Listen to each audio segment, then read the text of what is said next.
Avez-vous déjà ressenti l'engrenage du métro boulot-dodo comme une trappe dont vous ne pouvez vous échapper?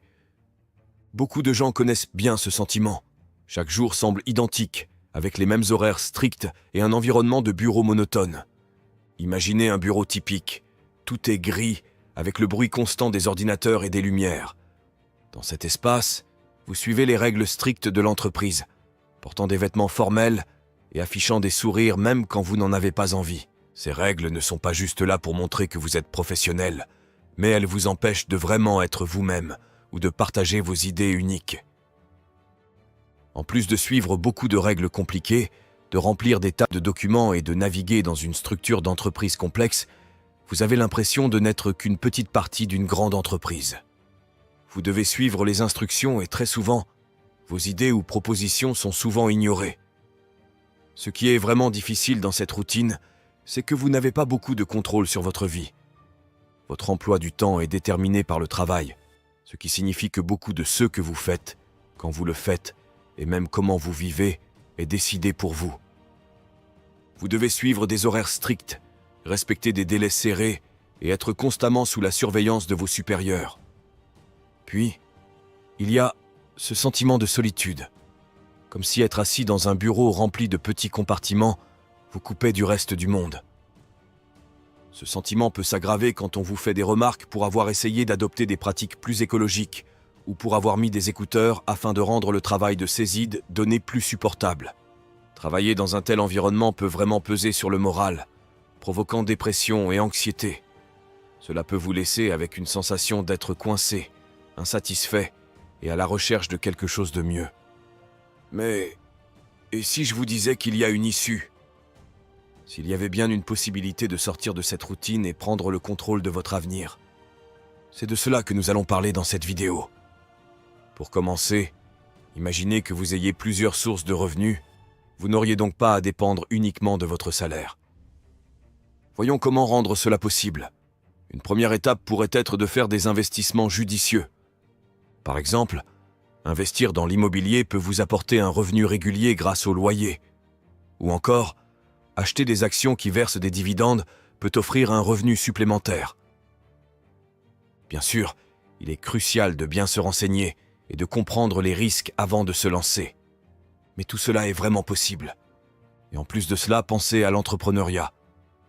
Lancer sa propre entreprise peut paraître intimidant, mais cela peut rapporter beaucoup. Et en y consacrant juste 2 heures par jour après votre travail habituel, vous pouvez réellement progresser dans votre business. Et une fois qu'elle est sur pied, elle peut ne pas nécessiter votre implication quotidienne. Réfléchissez donc à créer un produit, proposer un service, ou même démarrer une activité en ligne. Il y a tant de possibilités. Dans mon prochain e-book qui sera bientôt disponible, je partage comment j'ai lancé plusieurs business en ligne et je détaille les étapes clés qui m'ont permis de réussir. Tu découvriras des conseils pratiques et des stratégies éprouvées pour démarrer et développer ton propre business, le tout en investissant seulement quelques heures par jour. Et si c'est quelque chose qui t'intéresse, n'hésite pas de suivre le lien en description et de t'inscrire sur la liste d'attente pour bénéficier de 50% de réduction à la sortie.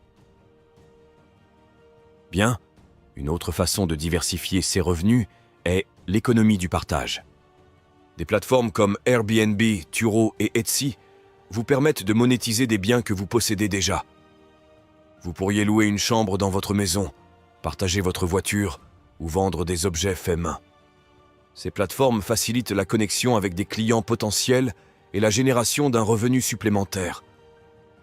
Il est important de se rappeler que diversifier vos revenus ne signifie pas que vous devez tout faire vous-même. Vous pouvez vous associer avec d'autres, embaucher des employés ou externaliser certaines tâches. Et n'oubliez pas l'automatisation. Il existe d'innombrables outils numériques qui peuvent prendre en charge les tâches répétitives, vous libérant ainsi du temps pour des activités plus stratégiques.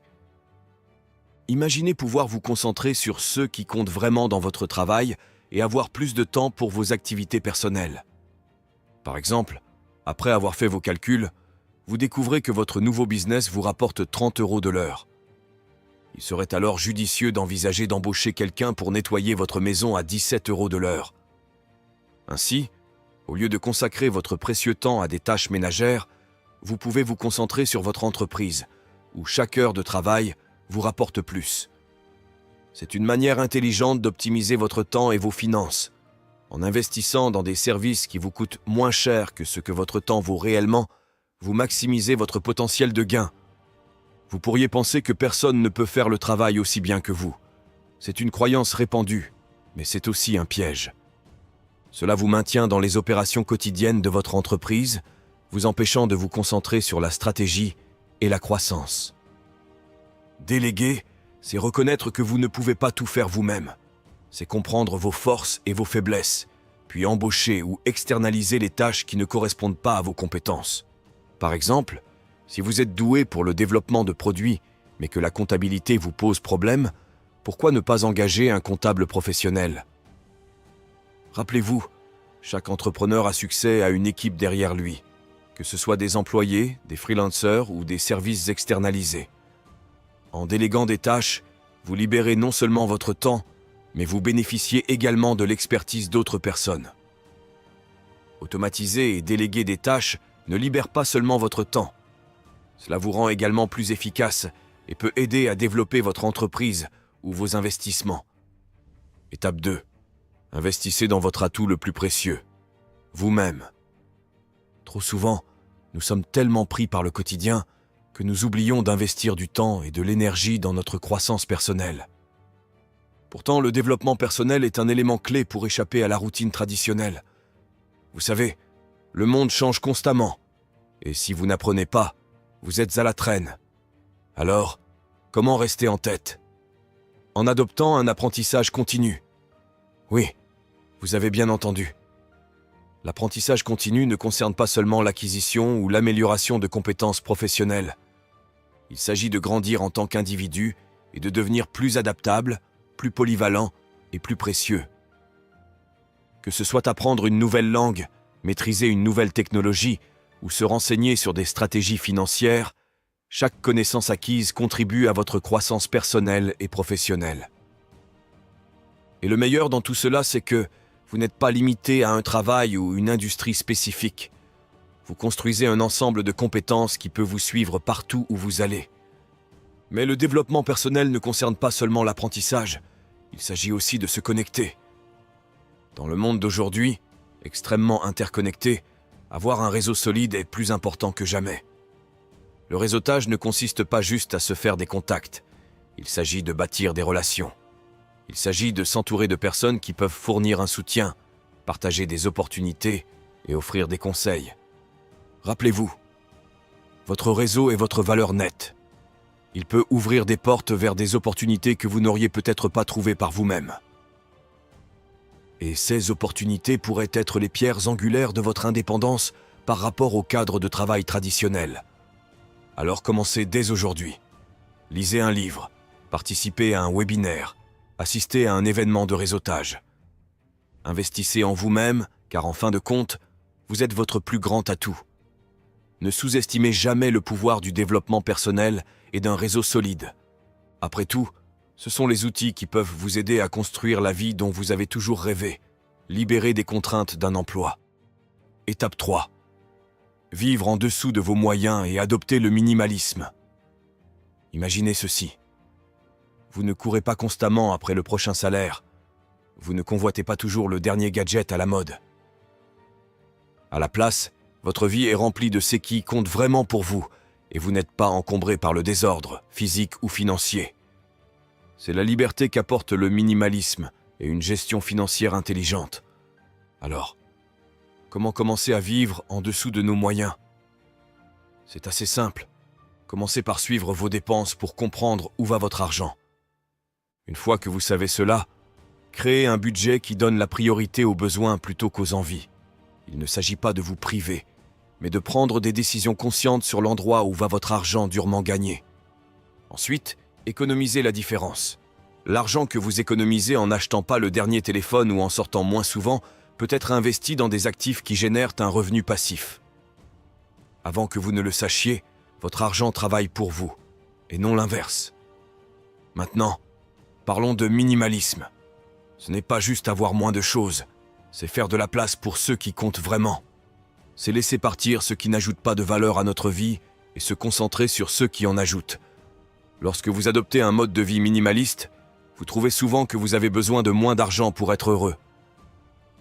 Vous ne courez plus après les possessions matérielles. Au lieu de cela, vous investissez dans les expériences, les relations et la croissance personnelle. Imaginez la liberté qui vient quand vous n'êtes pas lié à un emploi bien rémunéré juste pour vous offrir un style de vie qui ne vous rend pas vraiment heureux.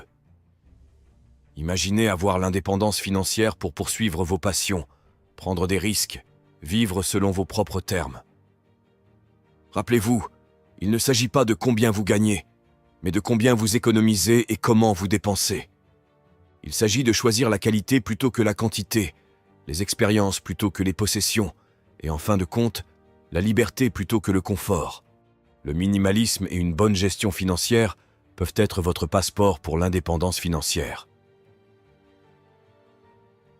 Continuons ce voyage et bientôt, nous vivrons une vie non définie par ce que nous possédons, mais par qui nous sommes et ce que nous valorisons. Vous vous demandez si tout cela n'est que théorie ?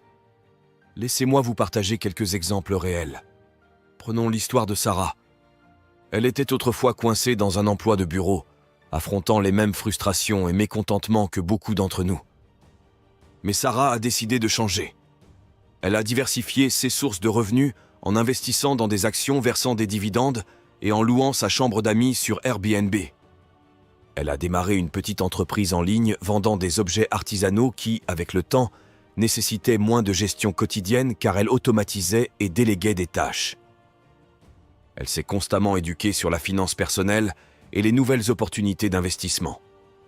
Grâce à une vie frugale et un style de vie minimaliste, elle a réussi à économiser davantage de son revenu et à l'investir. Aujourd'hui, Sarah est financièrement indépendante, libérée des contraintes d'un emploi traditionnel. Ou examinons le parcours de John. John était autrefois un employé de saisie de données, luttant constamment contre la monotonie de son travail. Mais au lieu de se soumettre à ces circonstances, John a choisi de transformer sa vie. Il a diversifié ses revenus en investissant dans l'immobilier et les actions. Il a commencé une entreprise de dropshipping qui, après la mise en place initiale, nécessitait une surveillance quotidienne minimale.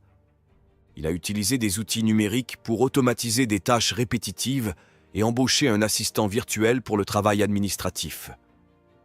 John était un apprenant avide, élargissant toujours ses connaissances et compétences. Il a construit un réseau solide qui lui a ouvert de nouvelles opportunités. En vivant en dessous de ses moyens et en embrassant le minimalisme, il a pu économiser et investir davantage. Aujourd'hui, John jouit de la liberté financière et de l'autonomie qu'elle apporte. Ce ne sont là que 2 exemples parmi tant d'autres. Des gens de tous horizons ont rompu avec le modèle traditionnel d'emploi et ont tracé leur propre chemin vers l'indépendance financière.